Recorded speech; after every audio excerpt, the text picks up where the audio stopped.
2 years after Suits' domination on streaming, Patrick J. Adams' new Netflix series shows exactly how Mike Ross could have avoided his worst fate. Premiering at the height of USA Network's success as an original content producer, the Aaron Korsh-created legal drama ran for 9 seasons on the cable channel.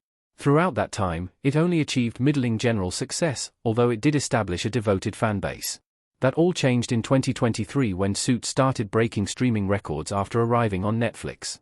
The phenomenon blew up the show bigger than it ever was, and even resulted in NBC fast-tracking a spin-off in Suits LA. Unfortunately, since the interest was mainly on the original series, the offshoot had a difficult time connecting with viewers. Suits LA was eventually cancelled, leaving fans technically without any new content from the people over at Pearson-Hardman and with them resorting to revisiting the original series. So when Adams' new Netflix show was released, one can't help but wonder about how Mike could have avoided being caught if only Harvey Specter's partner in crime was more like the actor's new character. Patrick J. Adams plays a charming manipulator in Netflix's Wayward. In the Canadian mystery thriller Wayward, Adams plays Wyatt Turner, a charming guidance counselor in Tall Pines. Admittedly, the Netflix series and Suits couldn't be any more different.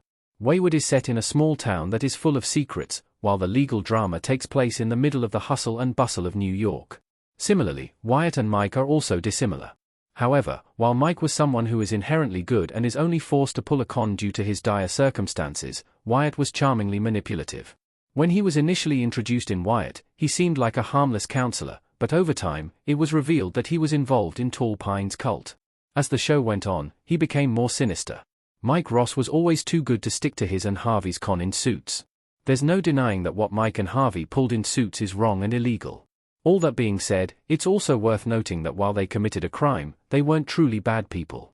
Mike, specifically, used his skills as a lawyer, and even his resources, to be a force of good.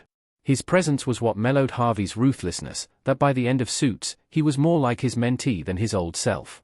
If only Mike was more evil like Wyatt, he could have easily evaded the arrest and continued with the charade of being a real lawyer.